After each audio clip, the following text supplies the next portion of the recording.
What up, what up, what up? You now tuned in to All Facts, No Opinion Sport Podcast. I'm your host, 1-3. We don't let nothing marinate. We get straight to the sauce, everything saucy. Welcome to Boxing in the AM, Boxing in the Mornings, even though I hate that word, but welcome. Y'all welcome. And another thing, we gotta talk. We gotta talk. It's the cook-up hour, baby. It's the cook-up hour, baby. You understand me? You understand?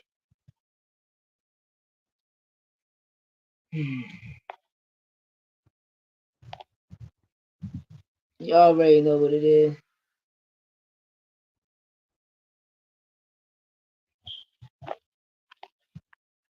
You already know what it is. Link in the chat. The link is in the chat. The link is in the chat. Turn this fan on.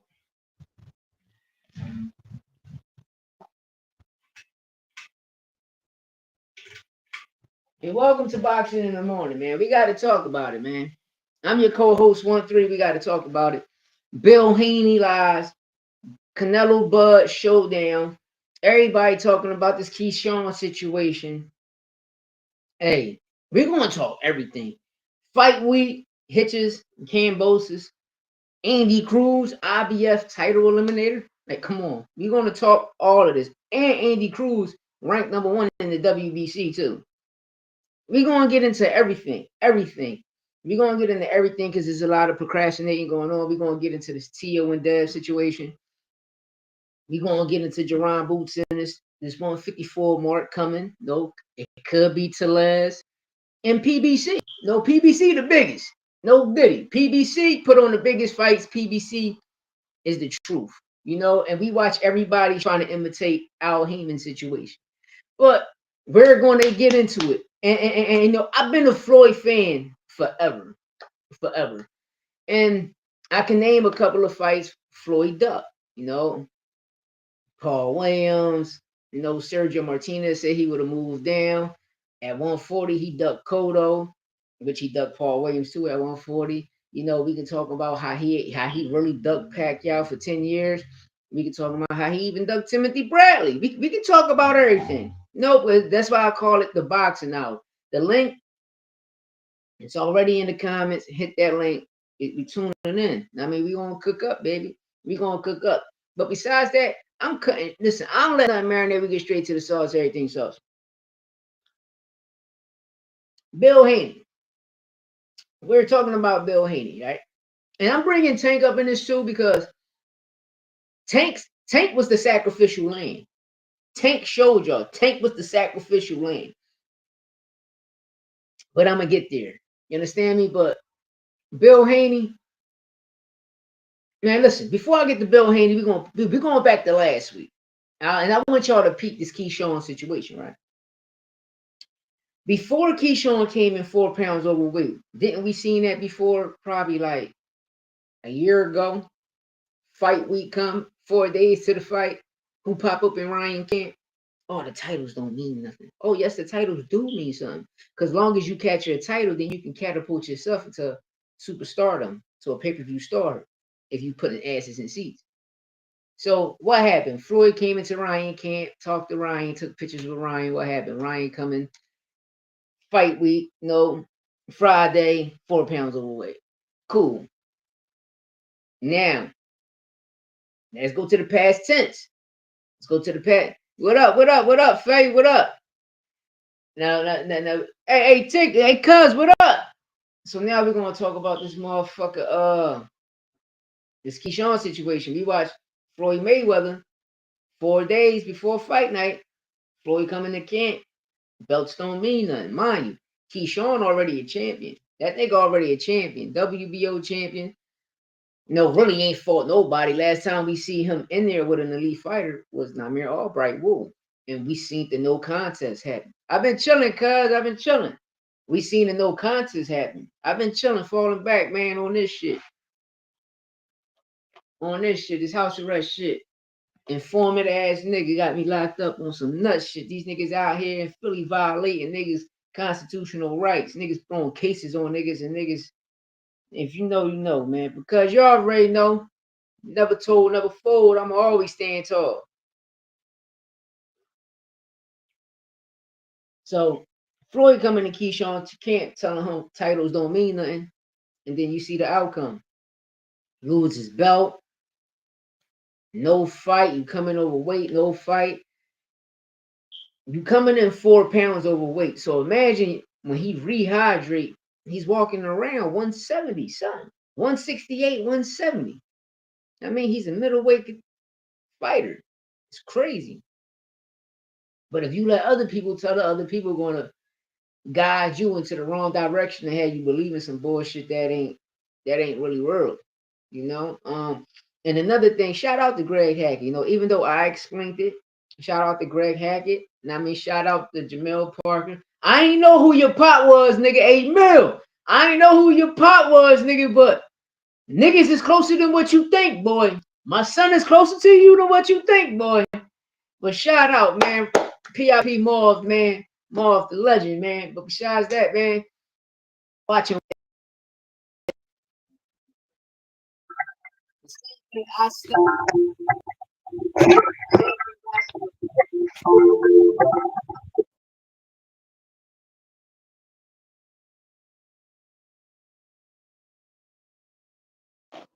Dang, I should hit the disturb button, you know what I mean? Can't because my PO on my ass, you know what I mean? So, but make a long story short, Greg Hacker went on there and I'm glad the world got to hear it, because my channel is a big channel, but it's not big like that. I'm being shadow banned, but shout out for Greg stating that shit, man.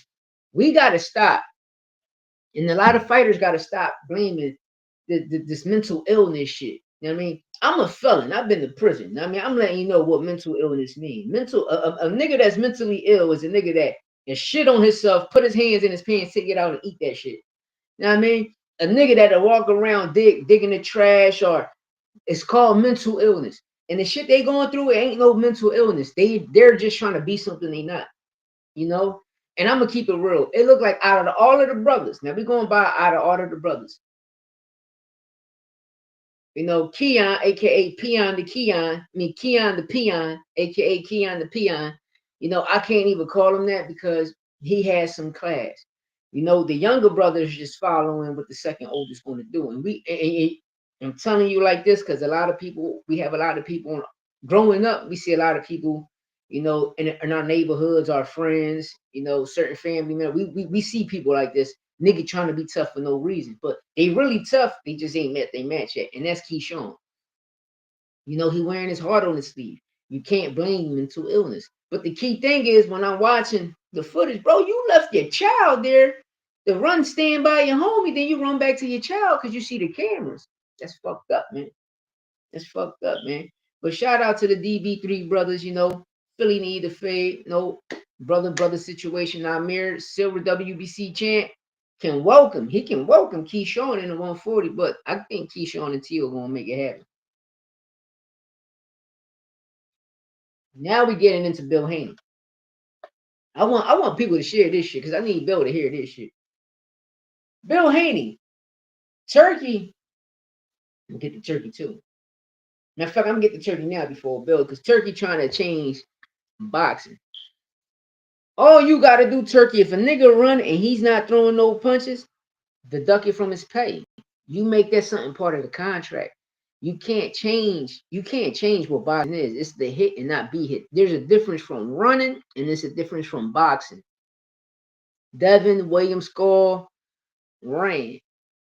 You feel me? Shakur ran a little bit too. When people bring up Laura and Canelo, no, Laura just was boxing. William Skull and them niggas wasn't doing nothing as Landy Laura was doing. Laura is a true boxer. He's gonna box you, stick and move, in and out, bob weaving. He's gonna do all that. You know what I mean? But Devin ain't do that. Devin ran. He ain't laying over 70 something punches. The nigga landed 44 punches. I'm only keeping it real. He only landed 44 punches, man. Jose Ramirez was robbed, just like Edwin De Los Santos was robbed in the Shakur fight. Those two fights should have been a draw because it was less action, even with the Canelo and William Skull situation. But William Skull, he came to run. He ain't come to fight. He came to run. And then he tried to expose Turkey. So that's why Turkey said what he said and he stated what he stated. And what he stated, does it make boxing better? Yeah. But other people look at, oh, he's being a dictator. No, the fuck he's not. if he's paying you, listen, he the Ring magazine. Y'all niggas getting paid 2 times. And this is what people not. You getting paid by your promotional company and you getting paid by Riyadh Season / Turkey / shout out to Mohammed bin Salman, the royal prince. Well, we let you niggas tell it. You niggas gonna tell some other shit. So all Turkey is just doing is protecting his assets, which is protecting his revenue, his money that he's giving to y'all niggas. Because if I'm putting on, y'all saying I'm putting on the big fights. Well, listen, I'm just the man with the plan. I'm the man with the money. Y'all saying y'all want these big fights, I'm gonna get it. And I'm gonna be honest, if that's why I always said Turkey should have ran into Al Heyman before all of these niggas. Turkey should have met with Al Heyman, and Riyadh Season would have been on a different level. Why? Because Al Heyman would have taught him the pay-per-view situation, the pay-per-view status. Oh, listen, this is how I got Floyd Mayweather. All right, Floyd, this what I'll see. Al Heyman learned from Oscar Bernard. He learned from Golden Boy. Remember, Golden Boy turned Floyd Mayweather into a pay-per-view star. Remember that. Soon Floyd signed the Golden Boy. Who was Floyd advisor? Who was Floyd manager? Al Heyman. When Floyd was in Top Rank, Jay Prince was his manager. So all Jay Prince is, I'm gonna throw you the oop because he's gonna catapult you to the next level. And that's how it is. That's the game plan. Jay Prince get you, turn you into what he turned you into. Now he's throwing the oop to give you this. He listen, I'm gonna turn you to a superstar, but Al gonna make you the mega star. It's a team thing, but you let these people tell it, they're going to tell you something different. Shout out to Jay Prince. You know, he got dogs in his camp. But what people got to understand is when a fighter get in that ring, the game plan go out the window once a fighter get touched. Oh, I feel that nigga power. So it happens to everybody. Like I rap. So when I get on stage, I can get on stage how many times, but I'm always going to have butterflies in my stomach. I'm always going to have spaghetti legs because I don't know if these people going to fuck with me or not. And then when I start rapping and the music drop, as long as I get the women dancing, that's all that count. Now I got the women dancing, so the niggas gonna follow suit. That's all that count. So with this situation, you know, I felt though Turkey should have bumped heads with Al Heyman and he could have did better things. But what he just stated in ring and it just dropped last night and everybody going crazy. It's good because it's his money. We not trying to be trying to see rumbles, man. If you're going to box, be a pure boxer, bro. Box, nigga. But there's a difference from boxing and lateral movement. Lateral movement is not boxing. You're running. Boxing is in and out. You know what I mean? You slipping everything. It's not, oh, I'm moving lateral movement. You understand me? Y'all niggas doing a Porter, and Porter never did that. Porter, I'm showing straight Mack truck shit. You know what I mean? I'm only keeping it tall, y'all. Now, Bill Haney. Bill Haney with these lives. Bill, I would like to interview you. Real rap. I would like to interview you because I got some questions to ask. You know, I had some real questions to ask. I watch you when Jaime Munguia pop dirty, right? Why he ain't pop dirty Friday? He took the test Friday, so why he ain't pop dirty Friday before the fight? I get it, Victor Conte invited. You gotta say allegedly for this shit, entertainment purposes only, but you know the man, like the man did time for PEDs. He already told you I can get PEDs in your system that nobody can detect. But you and your son go run and deal with a cheating person. I watched Bud Crawford come on here and say, "Oh, Manny Pacquiao was on steroids," but you're dealing with the same person Manny Pacquiao was dealing with. Make it make sense, man. Make it make sense. Y'all running around with a well-known cheater, but you calling other people cheaters. Why should I believe Vada testing, clenbuterol, especially Ostarine, something that Victor Conte did time for, right? In the biological scan, right? The biological situation that fucked up all of the baseball players, right? That fucked up all of them Olympians, right? Victor Conte did that. But y'all trying to sweep shit under the rug and bury it. Can't do that with real motherfuckers that's on here, true fans of the sport. And this is another thing, right? Right. I watch a lot of podcasts. It's like these celebrities, NBA, NFL, whatever, right? And they come on here and they say the dumbest shit in the world. But they don't know how I feel to be in this position. No, let me tell you niggas something. Y'all part of the entertainment business.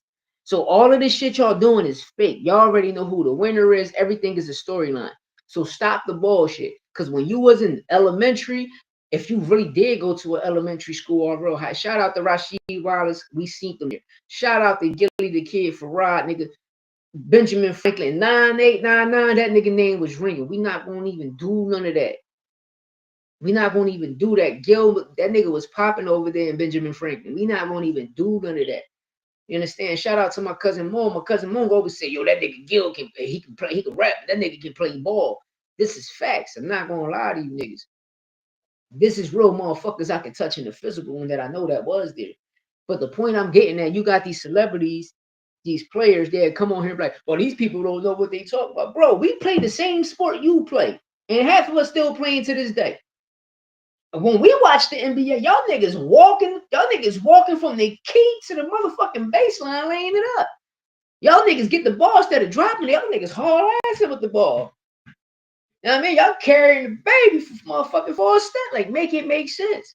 But if you let these people tell it, we don't know nothing we talking about. But we the ones that's going in here, putting asses in seats, because we the consumers, we paying for everything. We the same motherfuckers that went to school with you, play the games just like y'all. But at the end of the day, we know it as a sport. Y'all know it as entertainment. We know it as a sport. Y'all know it as entertainment. And this is what I tell everybody. I say, yeah, yo, you know what I peep? The NFL, the NBA, etc. I love the NFL. Football and boxing are the best sports in the world. And when Roger Goodell came in, he fucked the NFL up. You understand? He fucked the NFL up. So the storyline shit, I'm blaming Roger Goodell. You fucked the NFL up with all these bullshit ass calls, these bullshit ass hits. For instance, OKC when they played Timberwolves, right? When they played Ant-Man, OKC was the motherfucking Kansas City Chiefs of the NBA. They got every call. Same thing you see with the Pacers. Game one told you. Game one of the Pacers and New York Knicks. When they shot a ball, OG went to grab the rebound. Sick of him. Like, he grabbed the rebound, shot the ball back. The nigga, sick of him, whatever his fucking name is, hit his forearm. Y'all call it a loose ball foul and gave it back to Indiana? Then soon they gave it back to Indiana. Hollenberg hit the shot and went like this.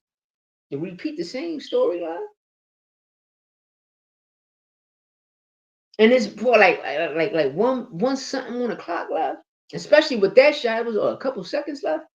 Y'all robbed New York. Y'all robbed New York. Hey, come on, man. And it's just like with the NFL. The reason I say with Roger Goodell, because who got Roger Goodell in that position? And once Roger Goodell got into that position, you seen, remember, the nigga that owned Kansas City Chiefs got Roger Goodell to being the top dog of the NFL. And soon Roger Goodell got that position, what happened? Kansas City Chiefs, you can't knock it. You can't knock it. How many did they win? Okay, then. We got to stop these storylines in every sport. We got to stop these storylines. And they can't happen in boxing because y'all turning boxing into WWE. And it's fucked up. But Bill, let me get back to your ass. You doing too much. Your son is not like that. You know what I mean? Only thing I can say about Devin Haney has the heart. He has the heart. And the reason I tell y'all he has the heart, because when he fought Ryan, he never gave up. He never gave up. If Devin Haney just would have kept that loss on his record, it would have catapulted him to something greater. Because niggas know, like, damn, that motherfucker got heart. He has heart. All right, he might be a little chinny, but when he fought, he getting back up and he going out on his armor. He finishing on his shield. And that's what Devin did. But you stole that from your son. You stole that moment from your son, nigga. The world know your son got his ass whooped. We not believing no a teeny fraction, bro. That's like a nigga smoking weed, going to see his PO, and his PO give him 45 days to get clean, and he take another piss. It's smeared. But y'all allow Scooter to get in the camp. Nobody talk about Scooter. But the key thing about this Ryan and PED shit, nobody talks about Kimberly. The one that did Ryan dirty 11 days later. Vada got to make it make sense. Y'all taking these brothers' blood. First of all, why is you taking their blood? First of all, why the fuck people that signed the snack give Victor Conte blood samples if he's not a doctor? Why you got, that's number one. Number two is, if I purchase snack, why Bud Crawford, Devin Haney, why all of them not taking the same product I'm purchasing? Number one. Number two is, why all of them is taking different products, not the snack product. Devin Haney taking something else, Bud taking something else, motherfucking Boo Boo Andre taking something else, Keyshawn taking something else. And you can tell because when you watch the last weigh-in between Keyshawn and Edwin De Los Santos, look at Bomac. He got the initial water like this. He got the water like this. Look at the color of the water. The shit look purple. Purple. What's that shit? A chlorophyll, the green? It's not none of that. It's some purple shit. The shit looking like this, y'all. The shit looking like this. You feel me? The shit looking like this. Like, yo, we got to keep it real, man. We got to keep this shit talk because there's a lot of BS going on and it be fucked up in the sport of boxing, man. Like I say, if we let y'all tell it, y'all gonna tell something totally different. Y'all gonna change the narrative, and y'all want people to believe the shit that y'all want to say. I'm not trying to believe and hear none of that shit, man. Football and boxing, the best sports out there. The two highest paid sports, you got. Let me take that back. You got soccer, baseball, but nigga, boxing to get you that money, nigga. It's a one-man sport. You know what I mean? That's stepping in the ring, but you still got a team, your trainer, your advisors, the people you sign to, because those are the people that believe in you, your fans. Every time you walk in that arena, we there to see your ass, and you put on for us, because you represent us, because we believe that you can do what you do. But at the end of the day, nigga, I can get in the ring and whoop half of y'all niggas' ass. That's the crazy thing about it. Y'all be trying to belittle. That's why I fuck with Jay Prince, man. I fuck with Jay because I know Jay be punching on y'all niggas, man. I know Al Heyman be punching on y'all niggas, man. Yeah. Bro, rat. Shout out to Mill City Boxing. They had the football player on there. They had Brian Norman Sr. and Greg on there, and they was talking about how boxing is like the mob. It is. It's like the lower mob. You understand me? But the NFL is like all of the dons. Lucky Luciano, Meyer Lansky, Joseph Bonanno type niggas. You understand me? Commission type niggas. You got the dons that's controlling football, basketball, baseball, soccer, baseball. Know what I mean? Soccer, basketball. The dons control that. The underbosses control boxing and everything else. Know what I mean? That's what you were supposed to say. But Mel be bringing that content, you know what I mean? Brian Norman got to bring that shit back home to the States. Ain't no way we going back out there losing to these juiced up motherfuckers, man. They did Cool Boy dirty. And me, I would have said, fuck no. Once I would have touched that pad, I would have said, fuck no. First of all, I would have came on and said, no. I'm the A-side. I got all of the belts. You come to America. Come to Philly. But Philly pride. It ain't even Philly pride. It's hood pride. It doesn't matter what city, what state and city you in. It's that pride of us. It's that American pride, the home of the brave. And Montana, what up? It's that American pride. We want to go over there to another nigga country and thinking we going to whoop their ass. But the whole time, they got something in the store. They got something up their sleeves for us. And that's why I tell people, once we become them dudes, everything come to you. Don't stop going over there because they don't like us anyway. So you already know the robbery is happening. The patent going to be taken out. Niggas going to be on steroids like a motherfucker. You know that. And I'm going to keep it real. Junior got some pop. So if we see Saki do some crazy shit, you already know. Because I'm not trying to see this shit.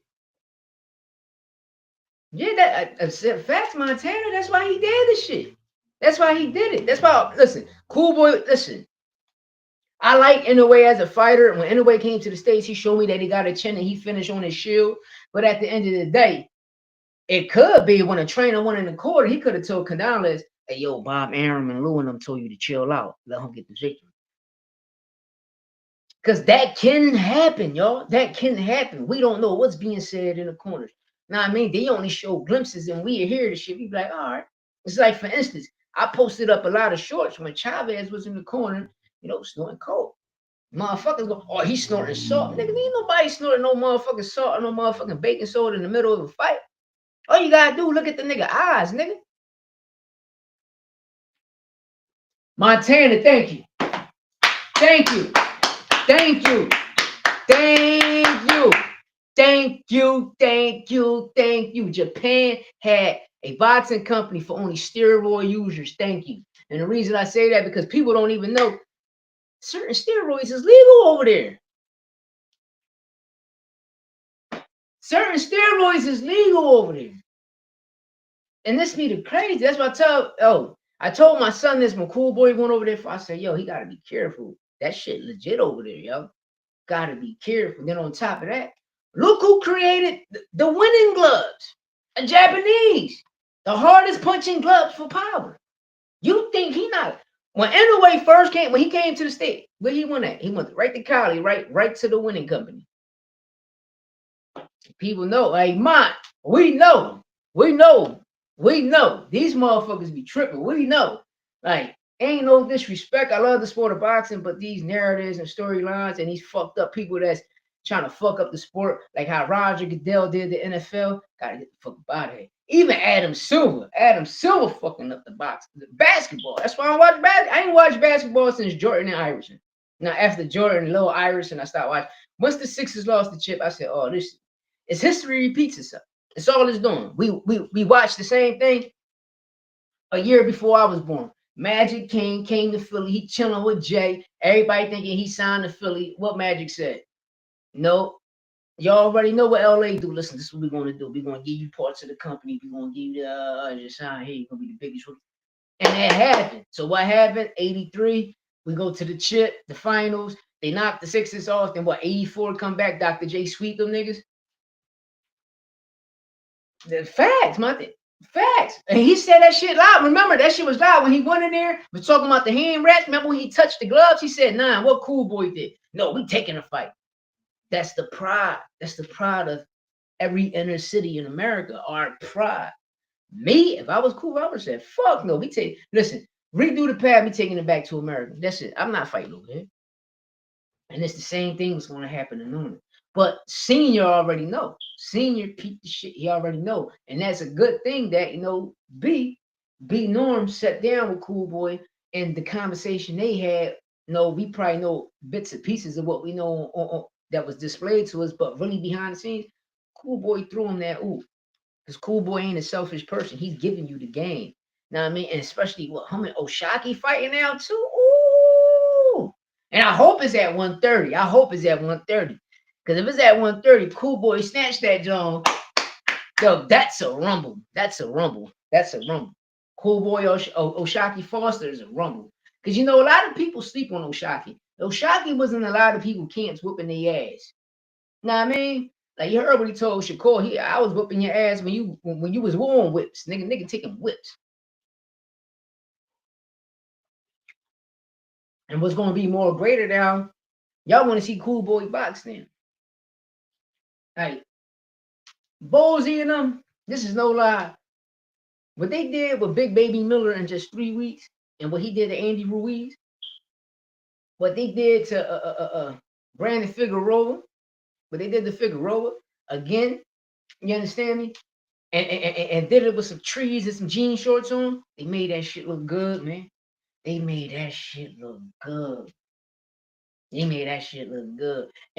this is no disrespect, right? When Tank was looking for a trainer, Tank should have stopped that Bowsy. I think so too. That's what I'm thinking. I said by between the 7th, 8th, no later than 9, Cool Boy gonna get him with a body shot. Cause he gonna make that shit look good. He gonna make that shit look good. But at the end of the day, Shocky ain't a bum. He can really fight. I can get that old Shocky. He can really fight. I'm gonna do more deep. Before he became famous. Before he went to jail. Like the nigga really was in them gyms, like a gym rat doing this thing. But in the streets, in and out. You know how it is when you in the city, man. I don't give a fuck what city you from. You can be from the suburbs, man. The suburbs is still a city. You go to the suburbs, you still got niggas trapping in the suburbs. Niggas more dangerous niggas with guns in the suburbs. You step on their property, they blow your shit off. It's dangerous everywhere. And that's what people gotta stop. Oh, nigga, I'm from the streets. Nigga, I'm a felon. I don't consider myself a street nigga. I'm still trying to find out what the fuck a street nigga is. Cause last time I checked, nigga, when I robbed niggas, I used to wait in the car, run in the house and lay them down. Know what I mean? Yeah, Tank need to link with Philly, man. He need to, cause I'm gonna be if he would have had Bozy in that first Roach fight, would have got him out of here. But me personally, what I took from that fight, cause I told my son, I said Tank ain't gonna come show up how he gonna show up. He's throwing that shit. He's trying to throw the oop to Lamont. I hope so. Hey, yo, my guy. I hope so. I hope so. Me personally, I was thinking Keyshawn and Tio was going to happen. Know what I mean? Because of the how they ran up to each other, started talking and shit about the Turkey situation when Key went to the Ring magazine and shit. I really think that fight is going to happen. Dev, now I'm gonna be real, man. We got to get Dev back, man. This is no lie. Me personally, I think Bill should stay out the way and let Nate Jones take over. There's a lot of smoke for you. I'm gonna be real. Ernesto Tito Mercado, boom, boom. Mercado Keyshawn, I'm gonna be real. Out of all the niggas, Tito Mercado and Keyshawn gonna be the biggest fight at 140. Why? Because them niggas gonna come fight. That's one thing people got fucked up about Keyshawn. He a dog. He like to fight. He like to take a hit. He like to take a hit. He like to take a hit. But one thing that came to my mind was when he came in overweight, he could have came in overweight in a bum ass Barenchek fight. Cause niggas acting like Barenchek this guy. Barenchek ass. Yeah. Yeah. He fucked T.O. Pop. They whooped T.O. Pop ass. They whooped T.O. Pop ass. Y'all, I remember that shit. Because when I first seen the video, this was a while ago. I just thought it just was niggas like rustling and stuff. But then you seen a couple of Jones, and you seen T.O. right there, first getting his hand wraps. His hand wrapped, he turned around, he see him, he ain't do nothing. I was like, what? I seen that on ES News and shit. This was years ago. But yeah, man. Key right now, Keyshawn, all I can tell you is, man, just stay in the gym. Don't blame it on any mental illness. Just tell the truth. I was wearing my heart on my sleeve. I felt some type of way, I'm going through it, not about me missing weight, I trick my fans. I trick my city, and I want to make it up to them. So by that happening, I'm seeing this is what happened. So I would like to see, I'm just gonna tighten up my actions, and I'm gonna come back better. And this time when I come back, I'm gonna give y'all a great surprise. And we're gonna have one of the biggest fights in boxing. And if I was Keyshawn, I do everything just like that. You feel me? I say everything just like that. Cause it's the truth. Now I mean, you ain't lying, it's the truth. Hey, man, that what? What? Oh my god. GR and K?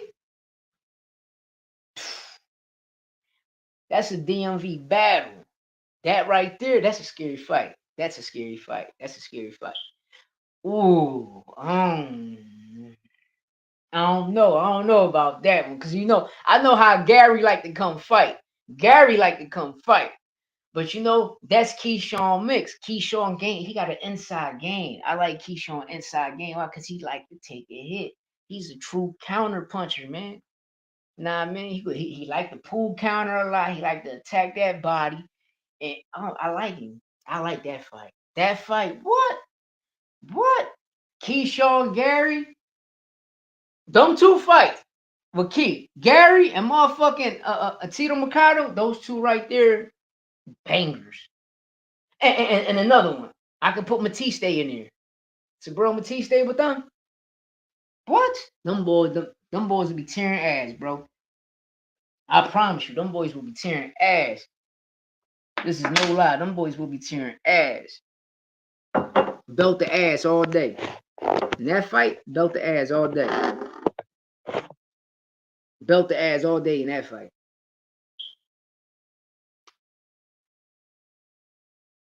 Oh, I ain't see that one.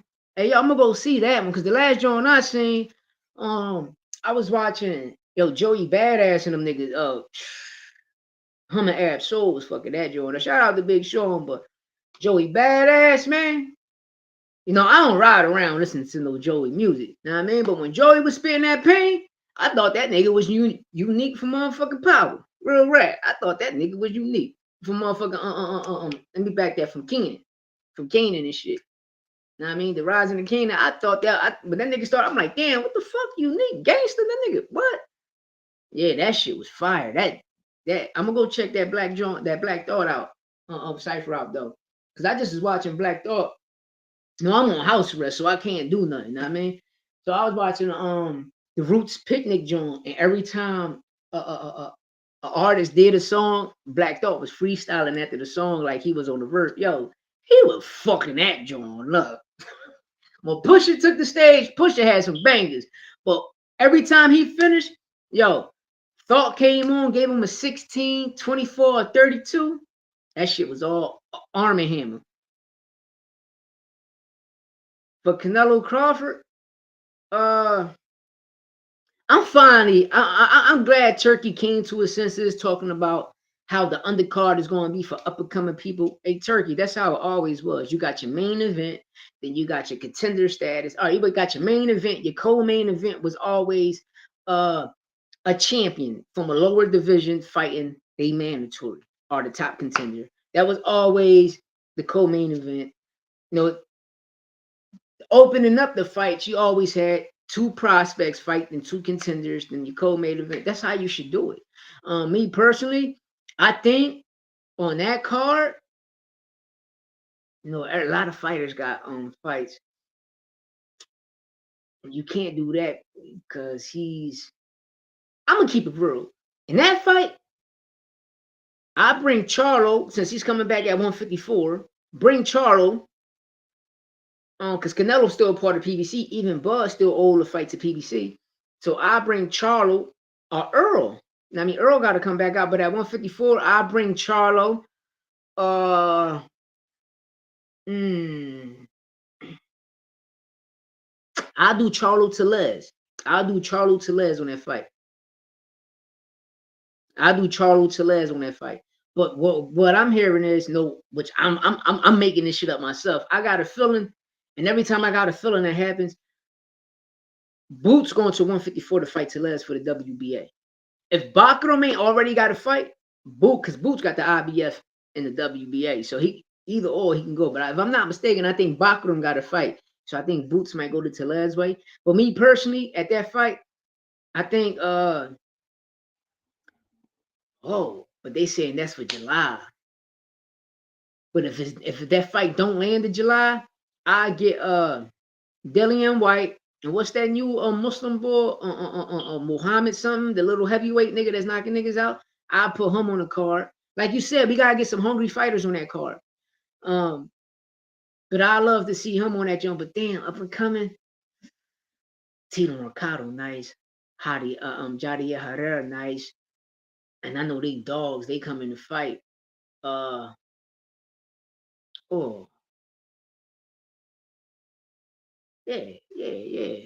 So that fight, I ain't gonna lie to you. We can bring Keyshawn back. We can get Keyshawn Davis and Namir Albright on the undercard of Bud and Canelo. Because we know them niggas coming to fight. We know them two little niggas coming to fight. That's the fight. That fight right there, what? Because there's already a big storyline behind it. You feel me? It's a big ass storyline behind it. But then on top of that, you still fighting for a title. You fighting for the WB Silver at 140. That'd be a great fight. That's action packed right there.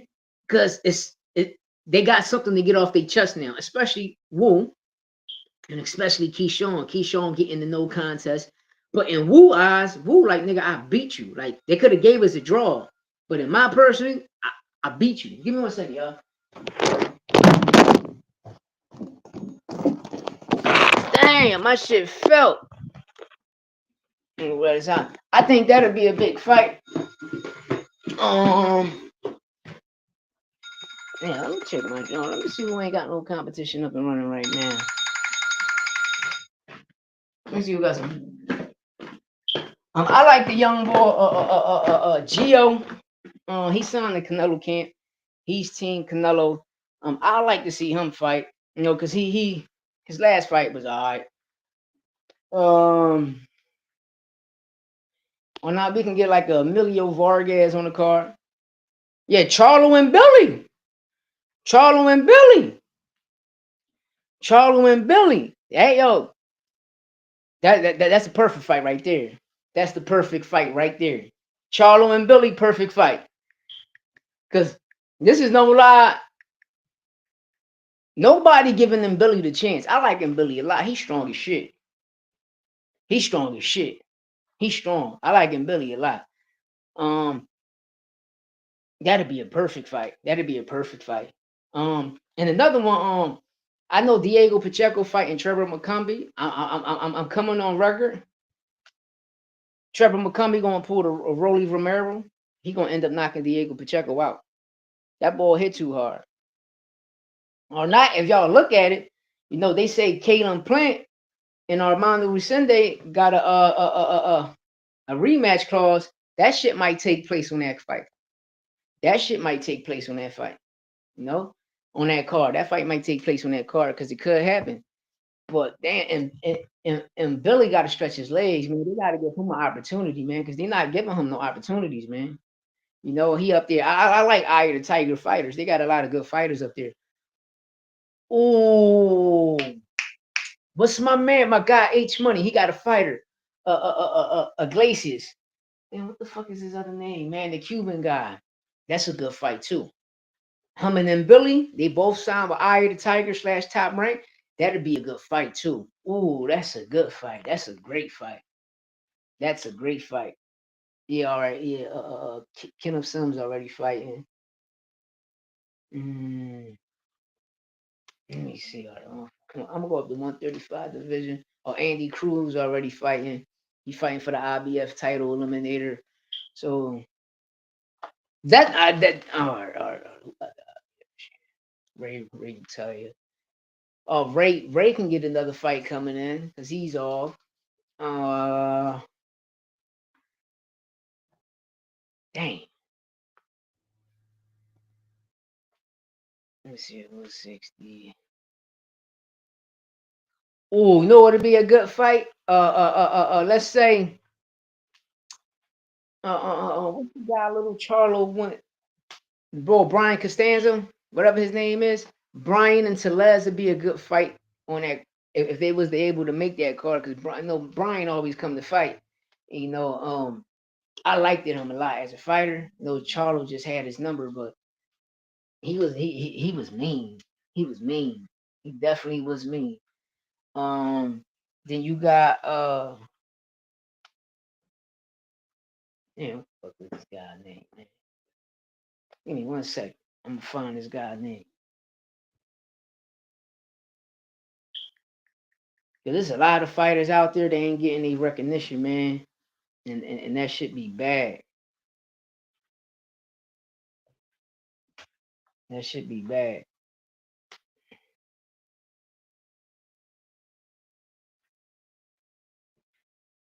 I'm gonna find that shit, man.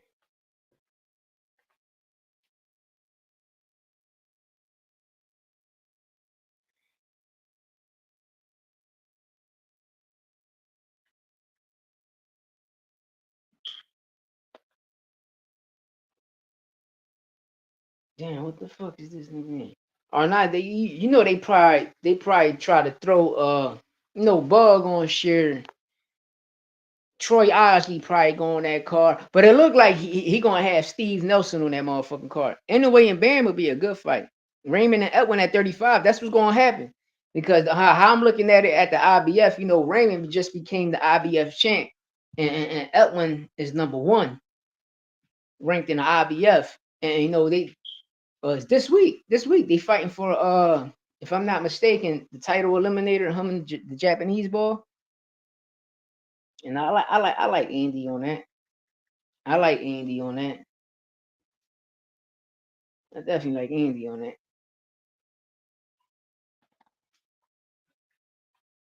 I definitely like Andy on that.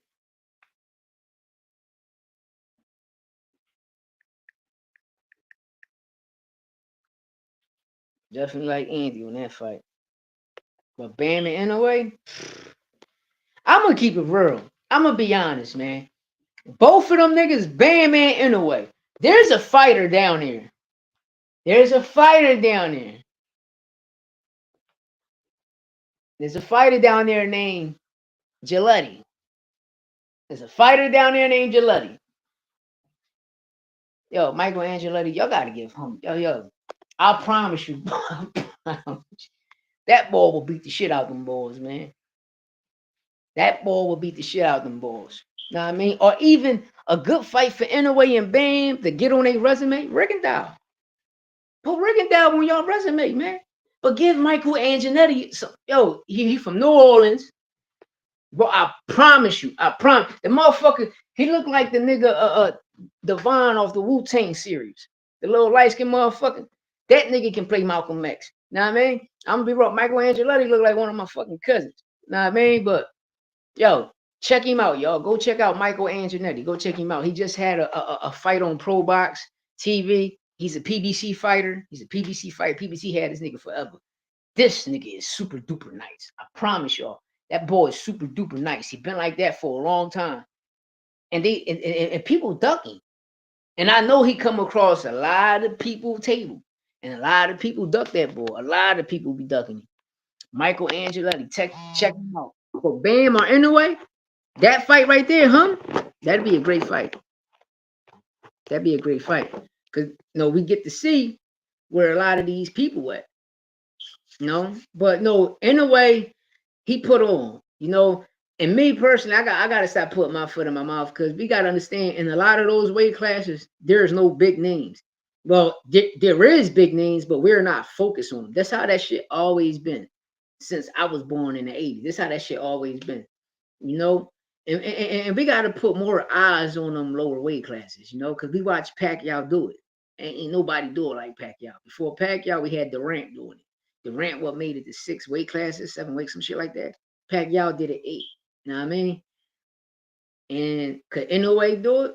We don't know. Could Bam do it? We don't know. But I know Michael Angeletti. I know personally he can do it because I watch him. I'm like, yo, this motherfucker super duper nice. Why? But then when I go back to the PBC route, it be money. Money be stopped. He be stunting niggas' growth. Money be stunting niggas' growth, man.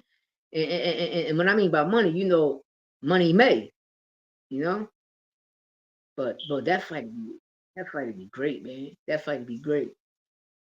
I love that shit. I love to see that action. What? That action? That joint would be great.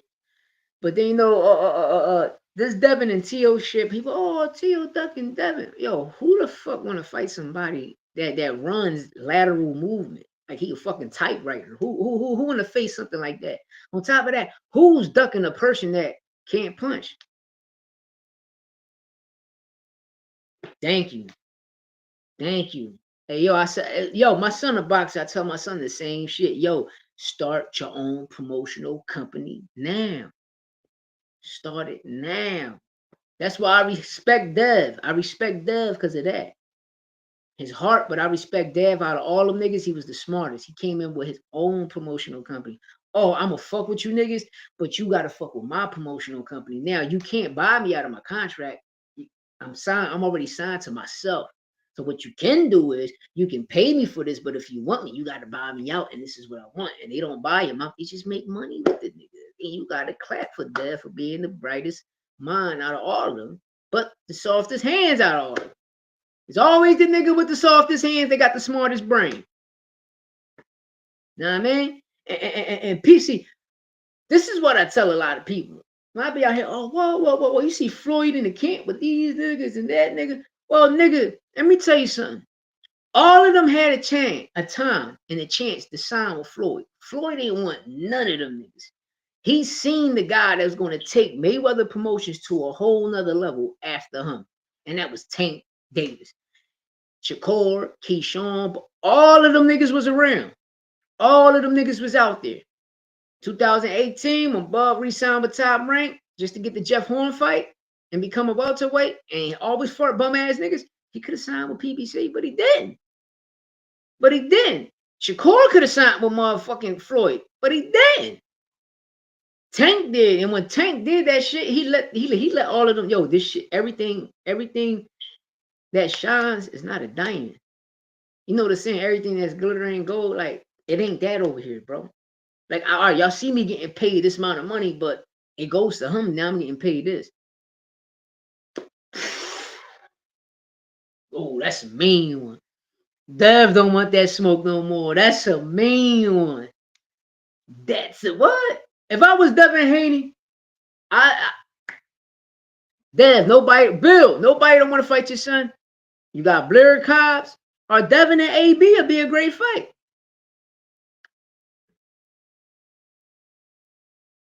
You know what I mean? Yeah, he wanted Shakur, but Tank was the guy. When Tank did that to him, he already knew from the rip, oh, I'm not taking him. I'm not taking this guy, man. I'm not taking this guy. I'm not taking this guy. He had all of them there, yo. Floyd had all of them niggas in the at the doghouse. You feel me? Yeah.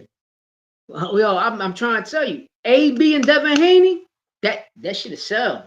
That should have sell. Should I ask my PO, can I go to that motherfucker fight? I'll pay for that fight. That's a fight. That's a motherfucking fight. Real rap. Because if Dev going to have in his heart, he's not going to run. You understand? I'm going to fight this motherfucker. You know what I mean? I'm going to fight this motherfucker and show the world that, no, I still got it. You know? That'd be a great fight. Boy, that'd be a great fight. No, but Blair, I got Blair knocking Dev out. Blair going to knock Dev out. Real rap. He going to knock Dev out. To me, it looked like Ryan Garcia and Rolly probably have another motherfucking rematch, you know, because I'm trying to figure out if Boots gonna fight the boy Gasol, whatever his fucking name is. Boots gonna fight him because now Boots been elevated. So since Boots been elevated, Rolly got the WBA regular. So is the mandatory gonna fight Rolly or Boots? No, me personally, I always told people if I was Boots, I'll move up to one. I hold both titles at 150, at 147, but I'll run the 154 real fast and fight the WBA champ or the IBF champ. And, you know, at the end of the day, I control two titles. You feel me? You control two titles. I mean, two titles in two different weight classes. You already have two. You're a unified champ at 147. So I'm gonna go to 154, collect the WBA or the IBF. Snatch that. Let's get it in. You know, let's get it in. That'd be a great fight too. That'd be a good fight. But I just got a feeling Rolly probably knock him out if you know Turkey, the shit that Turkey's saying really happens. You know what I mean? Because I don't like I respect what he's saying because he the one though that put up money behind fights too. But you can't change boxing, bro. You can't change boxing. There's a difference from boxing and running. So talk about the running aspect of boxing. That all right, but on top of that, you just tell them if you run, you put it in a contract. If you run from a fighter, it gets deducted off your paycheck. You know what I mean?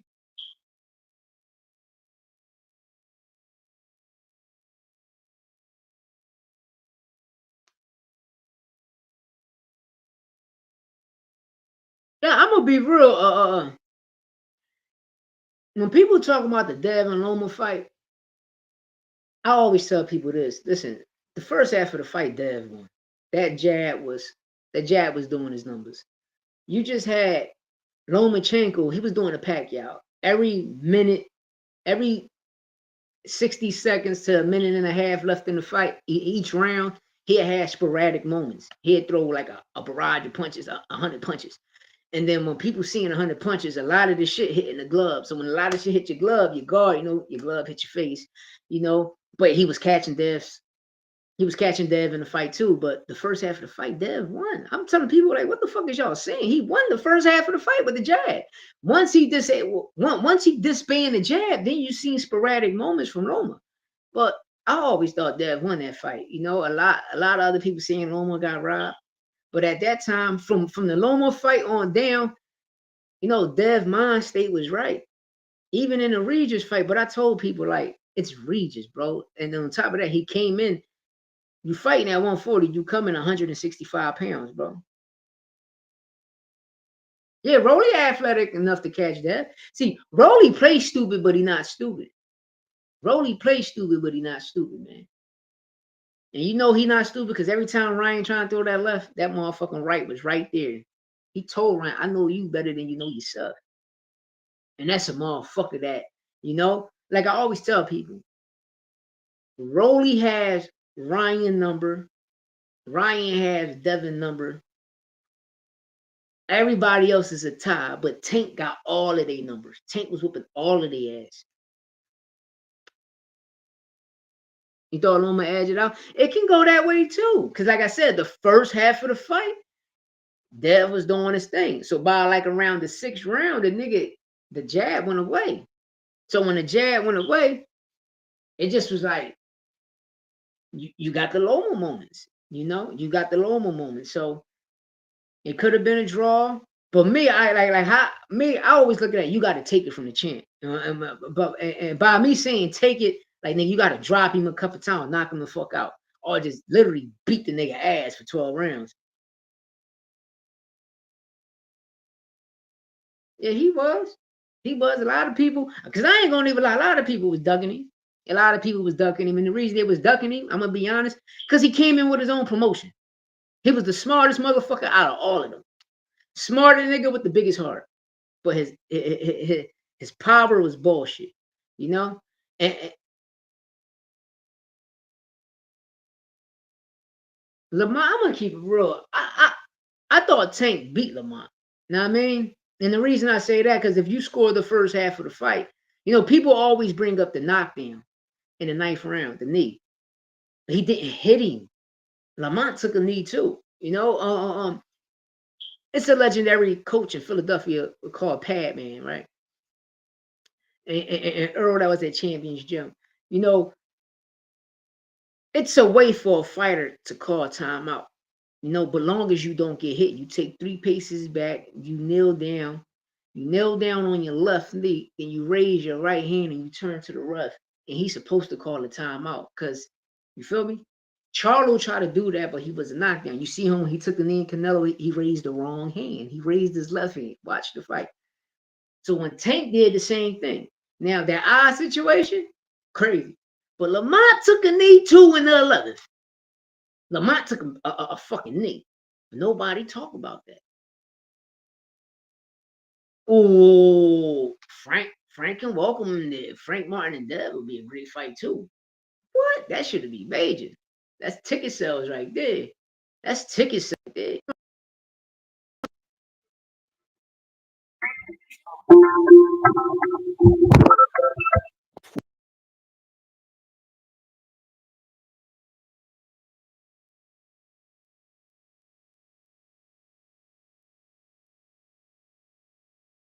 Damn, boy, crazy. I'm on live, baby. Come on live and talk to me. Come on live and talk to me, mama.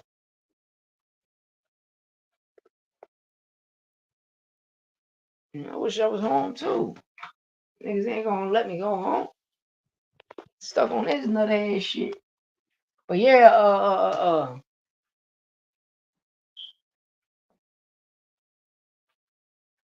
you know what fight I love to see? Even if it becomes what was them, the expedition fights? I would love to see Floyd and AB go at it.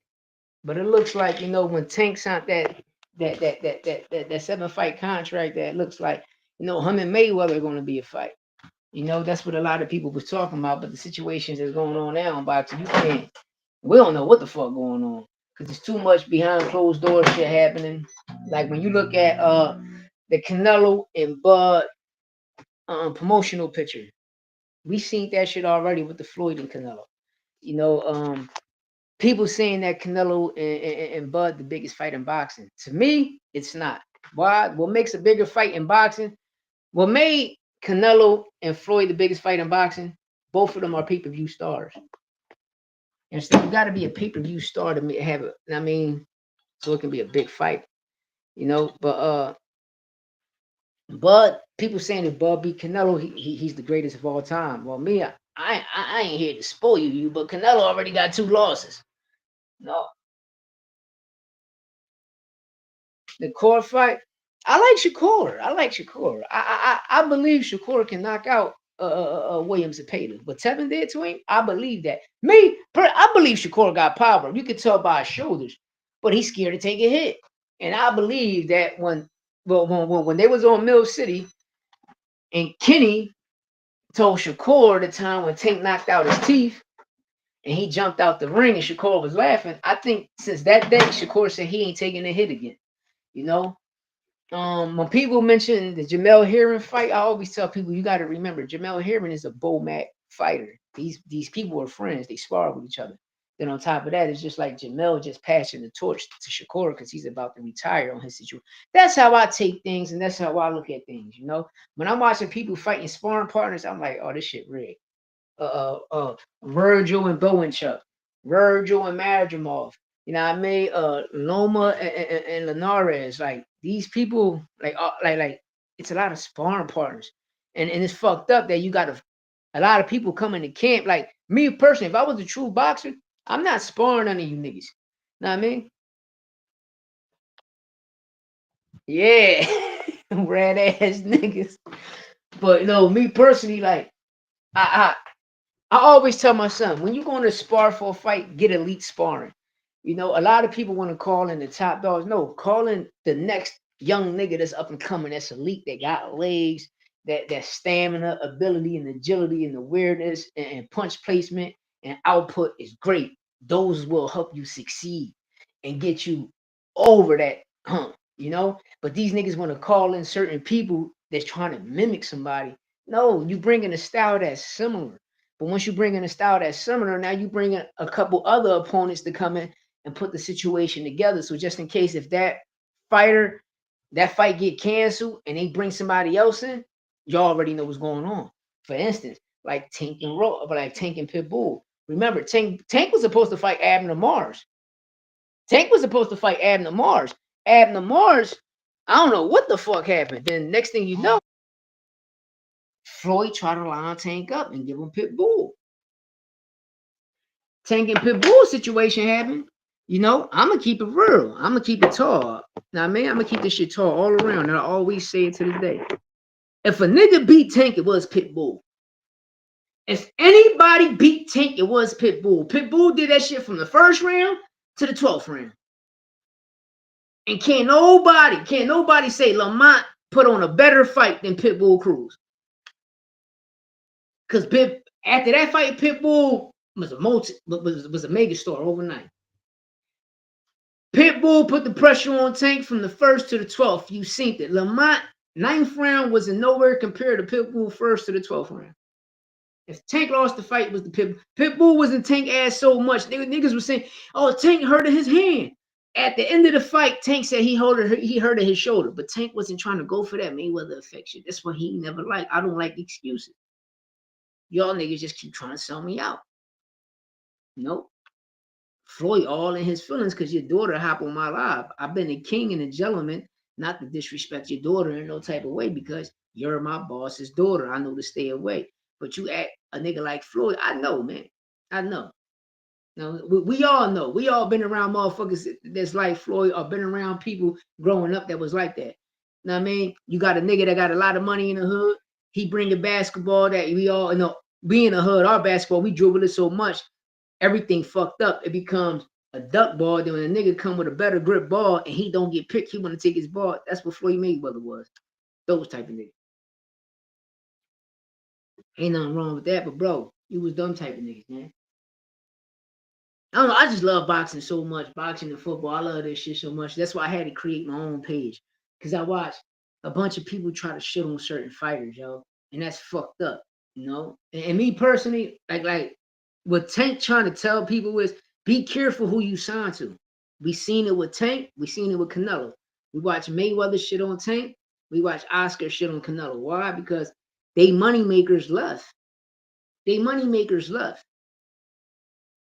You know, but that's why I can respect Devin is and Bill. Are we gonna make my son this and that? Because I'm gonna be real. Devin, when I first seen Devin, I thought that was Floyd. I said, damn, that nigga look like Pretty Boy. I respect that. I respect they know that, that's what I tell people, right? Certain people like my nephews, my sons and shit.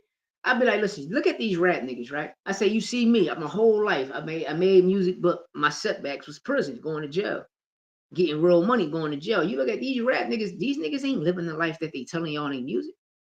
Them niggas ain't spinning the block. These niggas got multi-million dollars. They not spinning no block.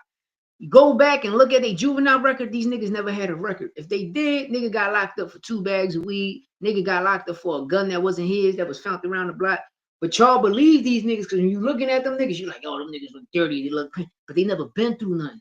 When you got motherfuckers like us that really been through shit, we look younger than the motherfucker. We look younger than these young niggas that really been through shit, put our lives on the line, and just try to change and give people game, and they try to shit on us.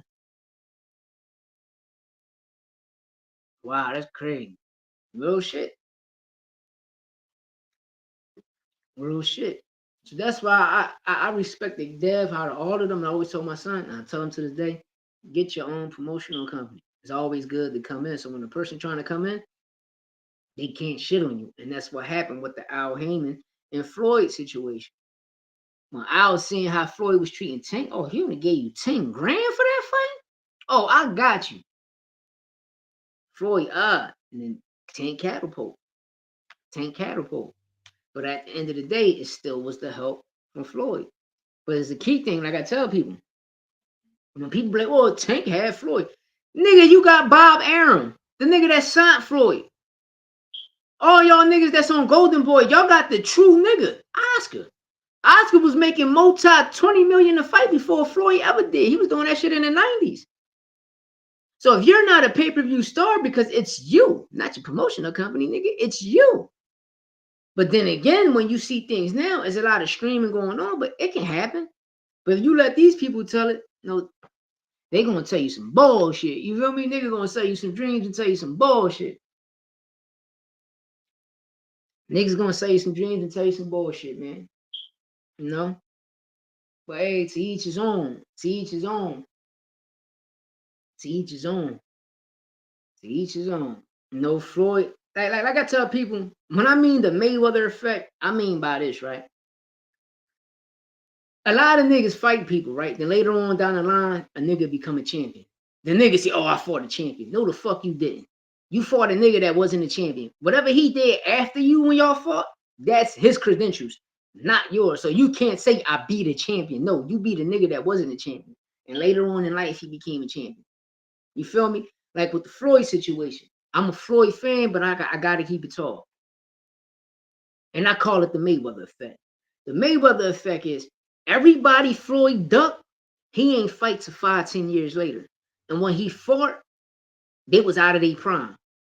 But in today's world, when you look at his box rec, you be like, damn, Floyd fought all of these niggas. Yeah, he fought all of them, but not at the proper time when he's supposed to fight them. He fought them niggas 5-10 years later in life. You feel me? It's like, for instance, I'm gonna use Pacquiao. Floyd said he wouldn't fight Pacquiao for what reason? Because he was messing with who? Victor Conte, right? After Pacquiao got knocked the fuck out by Marquez, who did Floyd fight? After Cotto lost, who did Floyd fight? But at 140, when Cotto was that nigga, even at 147, when he was that nigga, before the Margarito fight, before the Pacquiao fight, did Floyd duck Cotto? Yes. And that's what I'm trying. Oscar had everybody. Oscar turned Floyd to a pay-per-view star. You understand me? But at that time, who was managing Floyd? Al Heyman. I went back and did my history on this shit. When he was signed to Top Rank, Jay Prince had him. Once he signed the motherfucker up, Oscar De La Hoya, if I'm not mistaken, that shit was like 2005, 2007 when he went over there to Golden Boy. Who was behind him? Al Heyman. Al Heyman, during the time they over there in Golden Boy, Oscar, Al Heyman, they made Floyd a pay-per-view star. Then Floyd, but 2015 got that PBC contract. You know what I mean? The Showtime contract with PBC. That's when Al Heyman started PBC. That was like 150 fucking million for 5 fights, some shit like that. Then when we watching that shit, you know, people, Floyd cherry picking. It was always like that. But people got to understand at the time, Floyd only fighting Mexicans. Who was really big at that time popping? Sugar Shane had a couple of laws. People got to remember, Sugar Shane in the 90s, mid 90s, late 90s, probably like to 2001 on down, to like in between that, Sugar Shane was that nigga. Vernon Forrest was that nigga. Know what I mean? Timothy Bradley was that nigga. We ain't get the Timothy Bradley and Floyd Mayweather fight. We ain't get the Paul Williams and Floyd Mayweather fight.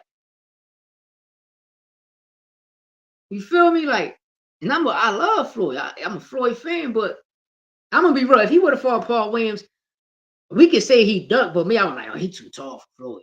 You feel me? He could stick on the inside. But we seen it with the Diego Corrales fight. Pretty Boy was a different nigga. You know what I mean? And then, when he became money made because of his hands, James Toney taught him the shoulder roll. He taught him the Philly shell.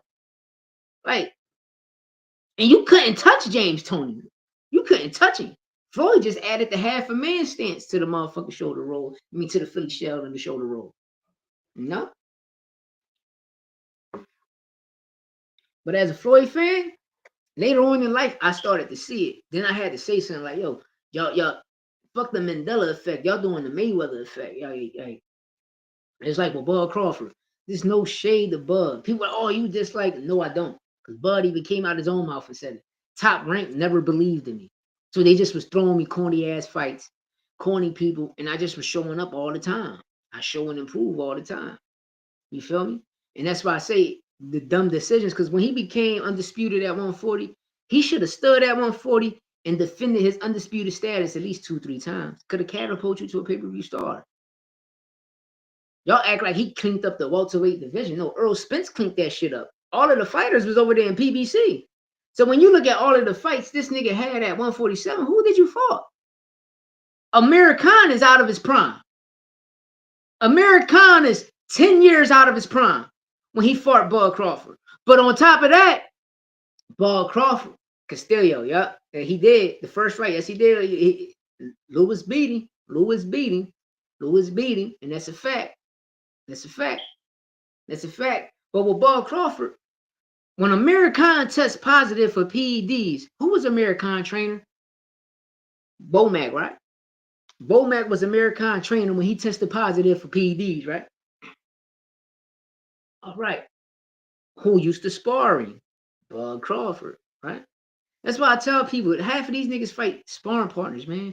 Or half of this shit just be all right, we're going to rumble, you're going to go down at this round. No, it's still there. But this generation never seen a person take a dive. This generation don't know nothing about PEDs and Victor Conte. You feel me? This generation don't know nothing. So when they look at Bud, you look at Bud resume, and I'm getting back to the Top Rank never believed in him. So that's why I say, bro, how you get a resume like this? Like, all right, you became 2-time undisputed. When you became undisputed again at 147, you finally got your break for beating one of the top fighters. You can't say Sean Porter because you and Kenny Porter are like this. Sean is getting out the game. So you ain't hurt Sean. Sean was whooping your ass the whole fight. When you dropped him, you see Sean looked up and looked at his dad. He wasn't hurt at all. It was a bullshit stoppage. Just to throw you the oop, just to get the Spence fight.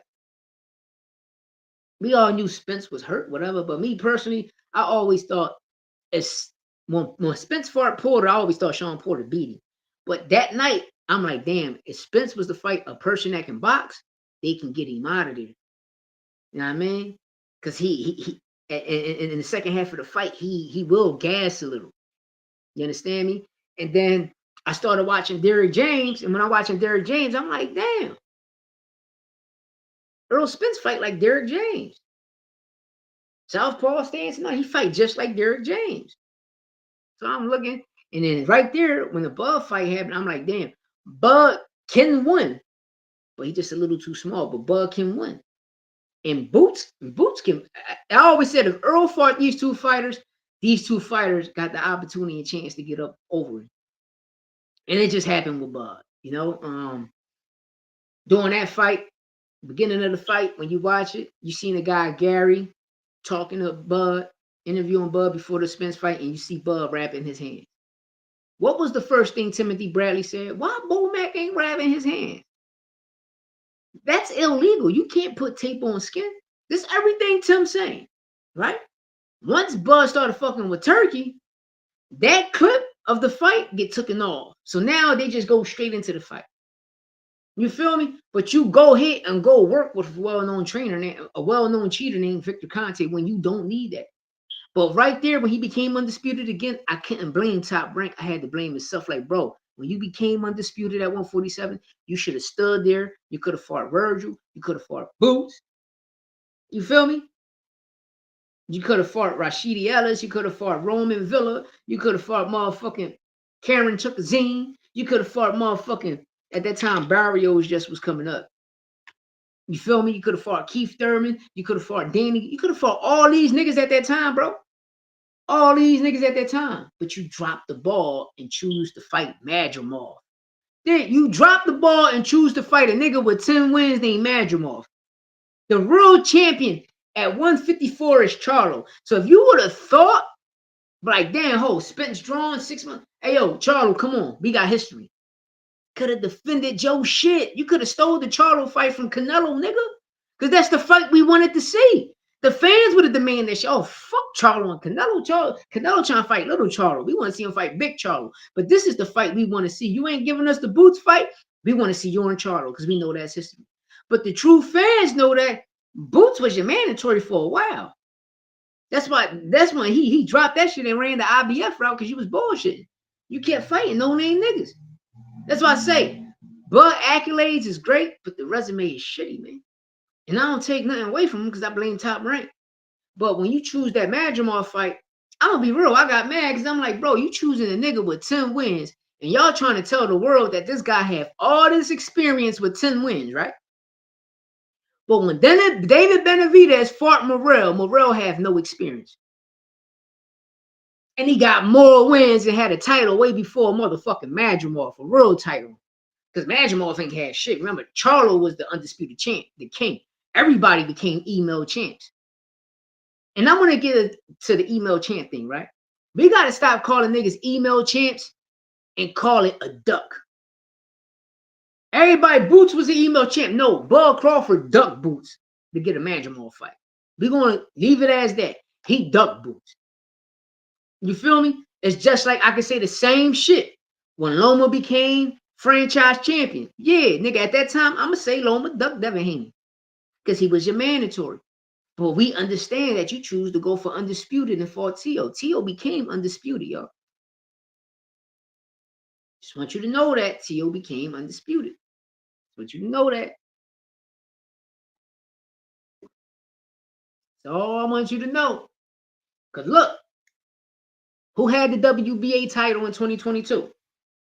So if Stanley Jonas and the other Russian guy fought for the WBA title regular in 2022, and the other person been elevated, Spence been elevated, what that makes him? Same shit y'all did to Tio saying he ain't undisputed. You should have the same shit. But me, I'm gonna always say Tio was undisputed. That's how he got his lineal. I think so. I think so. I think so. I think so. I think so. I think so. I think so. And that's fact. That was a dive a nigga wasn't trying to have. Like, nah, y'all ain't doing that to me. Y'all not doing that to me. Y'all not doing that to me. I exposed your brother. I exposed your brother the first time, and y'all ain't even got the full fight up. Y'all got a full clip fight up. Y'all only got the best clips of Keyshawn doing good work. But y'all ain't got the full fight when Wu stumbled in, got him out. I mean, had him a little. They ain't got none of that shit up, but they still show certain things because you couldn't edit it that much. But yeah, I believe so, y'all. I believe so. I believe so. I believe so. And that's what happened in boxing, man. Like this dive, like let these fighters fight. And what people gotta understand is because you don't know who a fighter is, that means do your research. Because a lot of these fighters that we hear and know on YouTube is all commentary fighters. My son would say, my son would be like, yeah, my dad called a nigga a commentary fighter. Yeah, because only the motherfucking analyst is mentioning him. But all of the young niggas growing is coming in the game being shot. We don't know none of these niggas. Then once they come across and having a fight, man, who's him? He fighting nobody. Like when Tank fought Lamont, oh, Tank fighting a little bro. Don't y'all know Lamont is bigger than Tank? Don't y'all know Lamont campaigned at 140, 135, 130? He campaigned in those weight classes. Don't you know his last 4 fights was at 140, 135, and 130? He just ended up winning the title at 130. Feel me? Just end up winning the title at 130. So when Tank want to throw the hoop, oh, he fight. Then when he go in there and perform how he performed, oh, Tank, Lord, come on, bullshit, y'all. Come on, man. Oh, we already know where the narrative comes from. It comes from Turkey. Because you can watch everybody that signed to Turkey, the zone, they always, to this day, they still got to mention Tank. Still got to mention Tank. And another thing I tell people, right? Tank and Shakur is not a 50-50 fight for certain pair of reasons, right? Number one, Shakur don't have power. He'll have no knockout power. So how the fuck is going to be a 50-50 fight? A person that boxed and run to a person that did shit. He's selling ass bags for $19.95. $19.95. Tank is selling ass bags. He giving out ass bags all day. So how is that a 50-50 fight? Number one. Number two, Tank a pay-per-view star. Shakur not. How the fuck is a 50-50 fight? You feel me? Now, with Canelo and Bud, punch resistance and all of that, it's a 50-50 fight. If you talking pay-per-view status, it's not. You feel me? But don't think Bud do not sell tickets and put asses in seats. Because I put my foot in my mouth sometimes, but I'm a nigga that stand tall and keep it real. When that nigga was selling out Omaha, he was selling out Omaha. You feel me? And if I was Turkey, I would have took that shit right back to Omaha. But instead, he brought it to a soccer field and he loaded the card thinking the car gonna sell. You feel me? That's the wrong move. You should have went to Omaha. Omaha, Bud would have sold that shit out. But at the end of the day, another reason, nigga, you got a soccer field. Nigga, I never sold out a soccer field, nigga. Don't get a soccer. Put us in an arena. I can do them numbers easily. But at the end of the day, let me do them numbers. All you needed on the card was Bud Madrimov and Pitbull and them niggas. That's a 50-50. That's a 50-50. That's a 50-50. Tank Santos is a 50-50. Tank Santos is definitely a 50-50. Definitely a 50-50. Oh, we can still get that fight with Santos and Keyshawn. Keyshawn just got to drop down. But, you know, he's saying he's moving up to 140, so we're going to see. And another thing, right? These fighters, when I was growing up, you'll walk around, wait, that's what you was fighting in.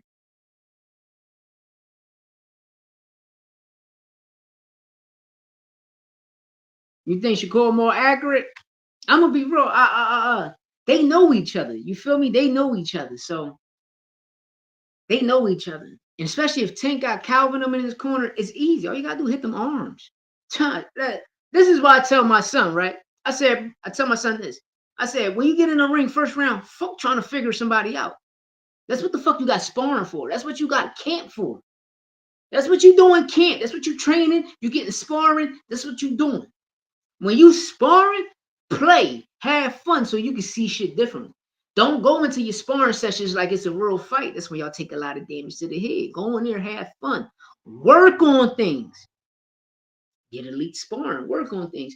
But if you leave it up to a motherfucker like these niggas get in the ring, they want to figure what's the point of figuring something out? Go for the kill. Because so by the third, fourth round, the fight heating up. No, first round, you already know. You watch the tape, you already know what this nigga do. First round, I'm going in. If it was me, first round, I'm going to hit your arms, your shoulders, your hips. I'm attacking that shit from the rip. First 4 or 5 rounds, I'm not even worried about you. I'm hitting this. I'm hitting your solar plex right here. Right here, the side with it, you see it with the belt at. I'm hitting this all day right here. You tucking your elbows, right? And this see how you tuck your elbows? I'm hitting all that. I'm going inside that elbow.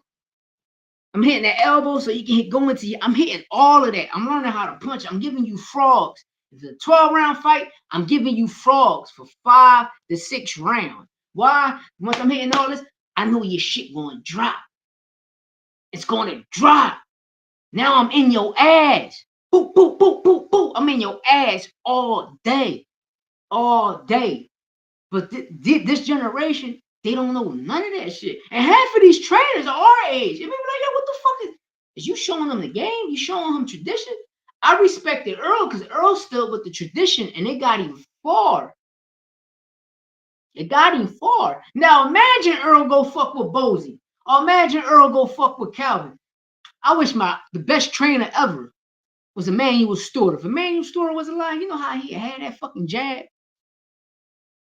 Every Emmanuel Stewart fighter jab was superb. Now, I'm going to say Pitbull exposed Tank. Lamont ain't do nothing. Lamont just had everybody counting that knee shit. Lamont ain't do nothing. Tank ain't really do nothing. They friends. They was playing with each other. It just was a guard fight. Everything bouncing off the guards. But one thing, Lamont, see, if I was Lamont Roach, hey Yoda, if I was Lamont Roach, I would have went on I Told You So tour. Instead of trying to downplay Tank, if I was Lamont, I would have went. Everybody that went, didn't you say I was too small for Tank? Get your nut ass out of there. I would have grunt him the fuck. Everybody I went to, all of y'all niggas said I was too small for Tank when I'm the bigger fighter. All of y'all doubted me. Now look where I'm at. Shame on you niggas. I won. It doesn't matter. Draw or not. Lamont, you won because everybody doubted you. So you should have won on I Told You So too.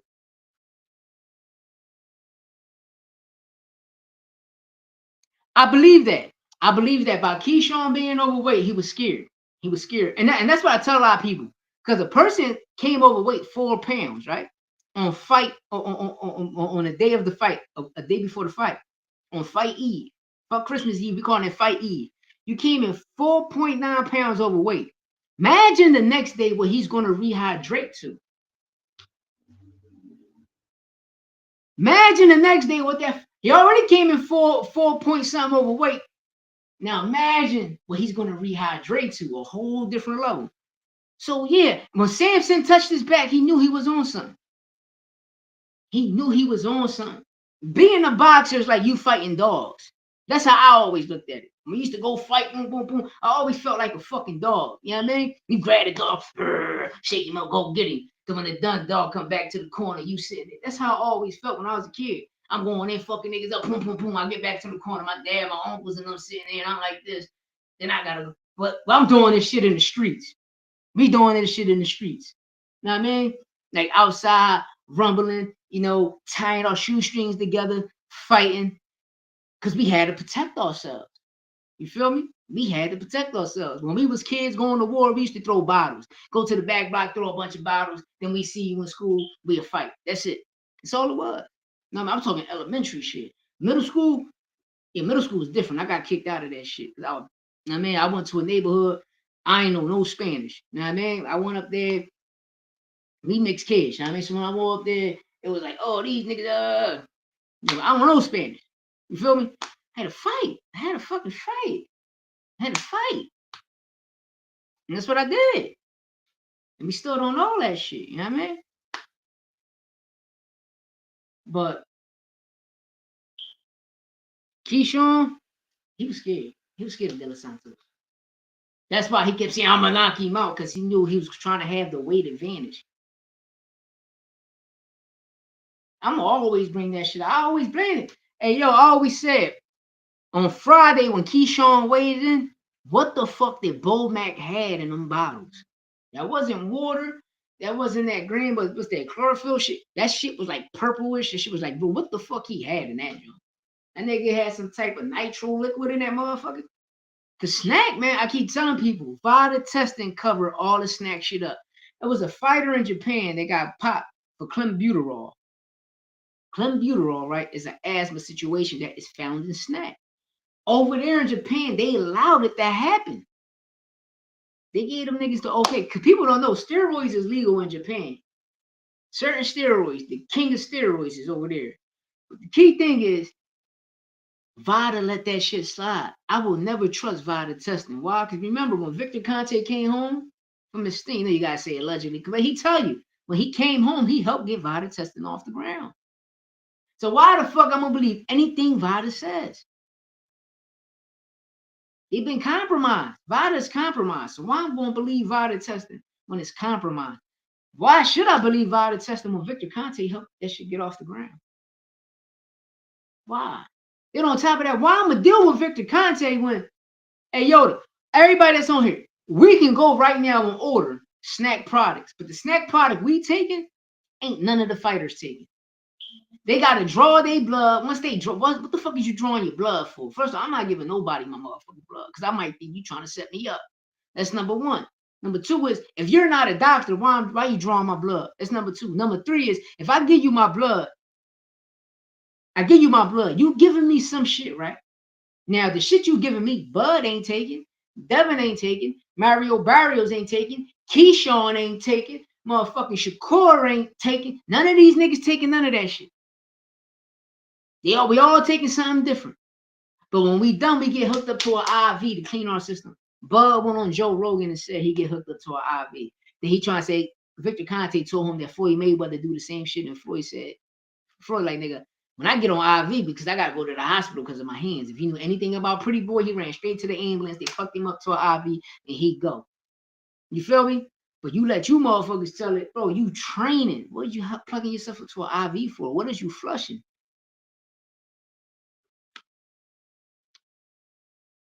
Facts. He said, I can get it in your system and out your system faster than an FDA, CDC, anybody can detect. So why the fuck is this nigga in the sport of boxing? He just fucked up Barry Bonds, Jose Canseco, Mark McGuire. He fucked Sammy Sosa up so much, that nigga bleached himself. Victor Conte did Sammy Sosa so dirty, that nigga bleached himself. Nigga, you supposed to bleach your teeth, not your skin, nigga. He fucked Sammy Sosa up. You ask Sammy Sosa why you know he went Victor Conte. Victor Conte fucked Sammy Sosa up. Just like all the Olympians in the 90s.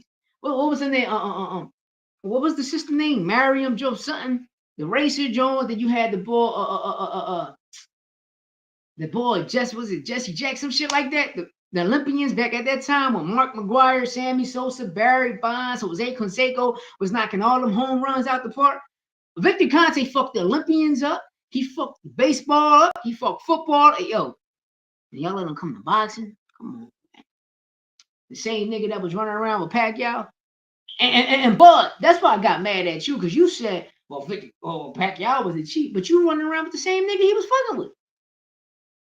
I believe they said him. That's why I say with Kimberly, I got it on my posts. You go to my post, you go to see Kimberly Slumbers. If the fight was on the 20th of April and y'all testing Friday, he did not pop 30 Friday. Then after the fight, y'all took another testing. But 11 days later, which is May 1st, is on a Sunday, y'all popping, saying he was dirty. It makes no sense. It's just like behind Ming Mungia. See, VADA putting the narrative out there before the Canelo fight. That's why I say Canelo and Bud is the battle. It's the battle with steroids. Bud got, you know who he got, Victor Conte and them niggas. And you already know Mexico, Memo, all of them niggas, they over there. You feel me? They over there is the battle with the steroids, you know what I mean? But with this Victor Conte shit is crazy. I don't know how people can just call Ryan a PED cheater when everybody know Victor Conte went to jail for PEDs. How the fuck? Like, come on, man. Then Kimberly, are you fine? You like everything you did late. Like, I don't believe they set people up. That's why I don't fuck with VADA testing.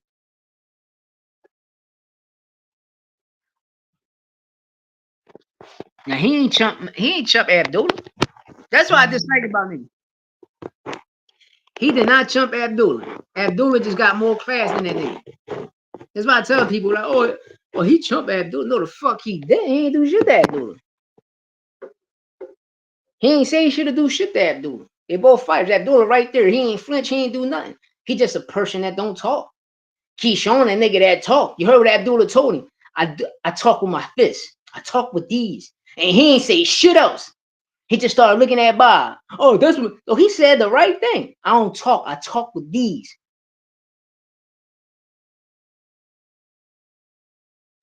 And to keep it real, to keep it tall, nigga, Dula saved the motherfucking fight.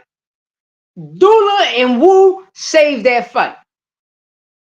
Dula and Wu saved that fight. They saved that shit. Coleman saved it. Now, what I mean? When Dula got in that joint, he knocked him the fuck out. Got him out of here. Got him out of here. Yeah, put respect on that motherfucking boy name. Put respect on his name. I wouldn't be surprised if I see Abdullah Mason versus Edwin De Los Santos. I won't be surprised. I won't be surprised. They can make that shit on a Canelo Bud card. You feel me? But I got a feeling, ooh, that can happen. Because I don't know if the guy that's ranked #1 in the WBO was the guy saying. I don't know if he signed with Top Rank, but me personally, since the WBO is Top Rank belt, I call it the Top Rank belt because the WBO is the lowest body sanction. But Top Rank, every fighter, that belt just stuck with Top Rank. You look at every Top Rank fighter, the first title gonna be the WBO. I believe if he don't fight Abdullah Mason and Gabriel Flores can be on that card. That'd be an excellent fight just for that WBO. But if it go the right way, I'll do #1, #2 on that card. That'd be a great card. Yeah, I could say that, but I'm not saying they're guilty by association. They taking the shit he giving them. So you guilty. If you're fucking with him, you're guilty. Like Boots, right? People will say, oh, they sent Boots supply, right? They sent them supply, the t-shirts and all that. But he's not a snack fighter. He don't get no blood drawn. He don't do none of that. Now, I mean, a lot of us can do that. No, I'm still trying to get the snack shit, get the snack code and all that. You know what I mean? Because I got people that purchase it, and it works. It works, it's a good vitamin. It works. But the only problem that fucks me up, see, I blame this shit on Devin Haney for doing the corny shit, bringing that man back into the fold. Know what I mean? But at the end of the day, once you're a cheater, you're always a cheater, right? I'm on house arrest right now. I ain't sold drugs in so long, right? They put a case on me saying that I sold drugs, but they're going to believe it. The government, the law, they're going to believe it because of my record. I had guns. I got caught with a gun because of my record. But they don't talk about how they illegally run in a house where I don't live at and put shit on me. Legally lock me up, and I ain't sell drugs to nobody. They just put me in. That'd be a good fight. But Floyd got to get past Farmer. Floyd got to get past him.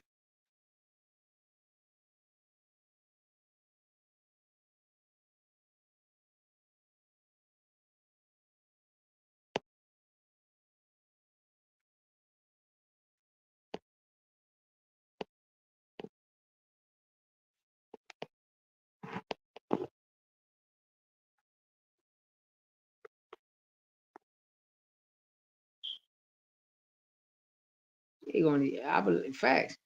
That, hey yo, that's the people I talk about. That's the guy, Javier. Listen, I'm gonna keep it real, right? That nigga ranked #5 in the WBO. Javier Herrera. Listen, that boy right there, him and Tito Marcato, Tito at 140. Them two motherfuckers, the what? Boy, he's dangerous. That's why I say it's it's fighters that's out there that's beasts and monsters, and niggas don't put no respect on their name, but they'll look at a commentator fighter. Like, shout out to Floyd Schofield, no lie, but he became more of a commentator fighter because that's what he's talking about. Like, for instance, right? We watched Shakur Stevenson just come out on the motherfucking on the Breakfast Club on a couple of interviews coming at Dean the Great. a YouTuber. Nobody don't fucking know. But when Javier and Tito Mercado call you out, oh, I don't know these fighters. How the fuck you don't know them? We all know these niggas. Like, come on.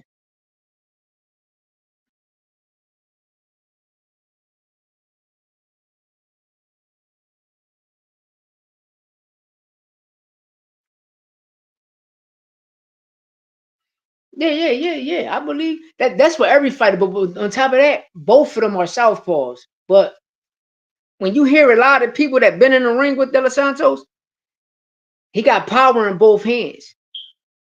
He has power in both hands.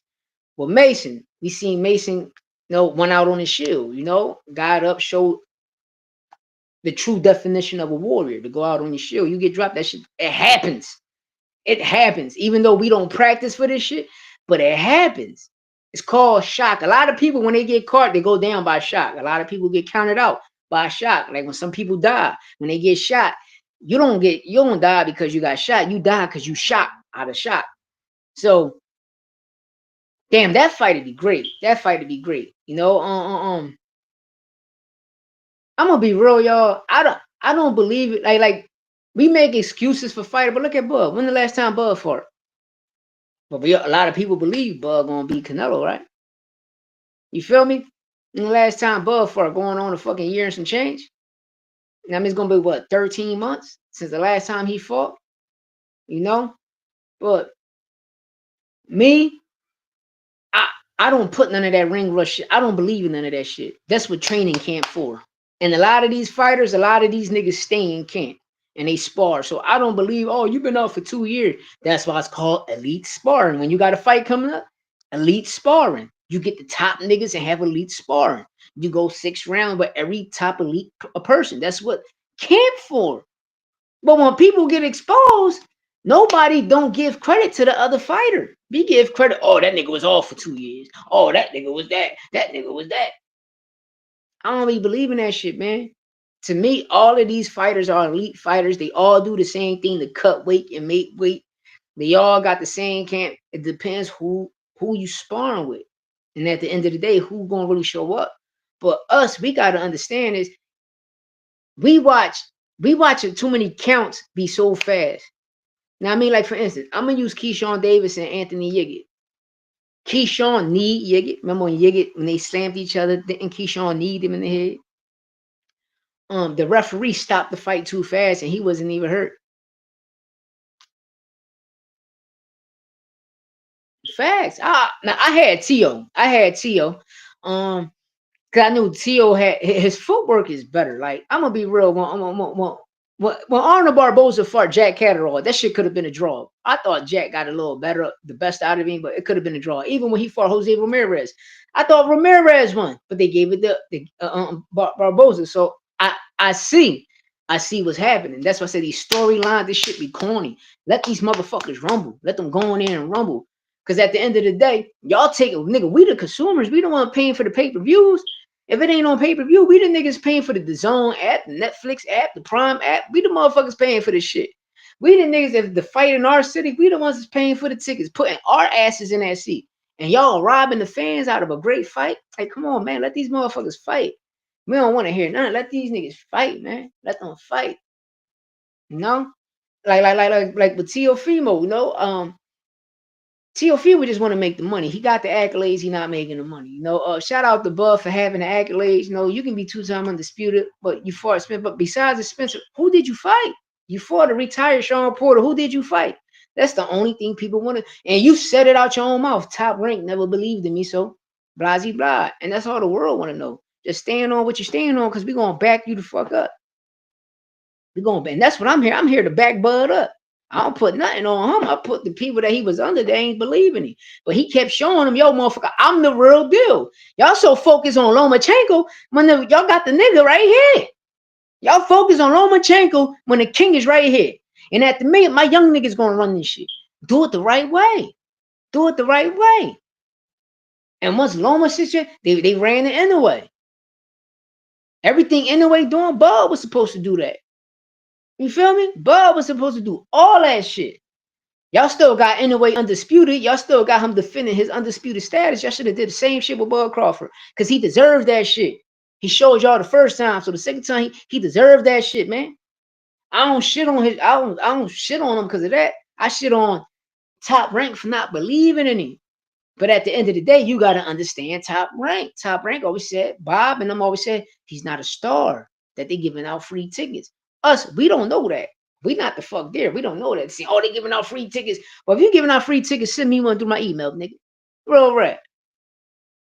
Well, I'm gonna let y'all go right now. You know what I mean? I know you a couple of y'all busy. Hey, yo, what's up, my guy?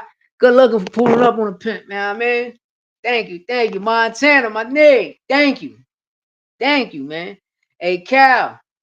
Good. Thanks for showing love, my bro. Thanks for showing love, man. Thanks everybody coming on here showing me motherfucking love, man. You know what I mean? I appreciate it. I appreciate everything. You know, I'm gonna do the cookout hours some more. You know, I just need a better time. Tell me when the best time to go live. I'm gonna send the link in the chat more. You know what I mean? Because I really want to come on here and cook up with people. Um, I'm gonna go pay for this shit yearly. You know what I mean? No, I'm gonna keep it real, man. I don't really know what the fuck I'm doing. You know what I mean? All I know is kitchen work. Drop it in the water. You know what I mean? Or at the table. That's all the fuck I know. You know what I mean? But that was years ago. Now I'm here. We talking about it. We gonna live and stand on everything we stand on. You know, as long as I'm here, you know, I'm gonna give the truth in boxing, man. And I don't hold no punches. I ain't got no picks. I ain't got no favorite. I love the sport. You understand? Because long as all fighters show up, the sport wins, man. And us, the fans, wins because we paying for this shit. You feel me? We purchasing up. We paying for this shit. And Turkey, come holler at me, man. Come holler at me, man. I grind these niggas up. And Bill, I want to interview you, Bill. I know you're gonna see this, man, because I know you check out my shit. You shadow ban me, bro. Call YouTube and you shadow ban me. It's cool though. But besides that, we can cook up and talk. That's what it's called, a cook up hour, man. Besides that, have a beautiful day, y'all. You know, stay dangerous because you know there's a lot of crazy shit going on out here. And ice better stay the fuck away from me because you roll up on me. You want to be wearing a motherfucker ice pack on your eye. You hear me? You see this corny shit, these faggot ass motherfuckers. That's why I gotta go. Dollar.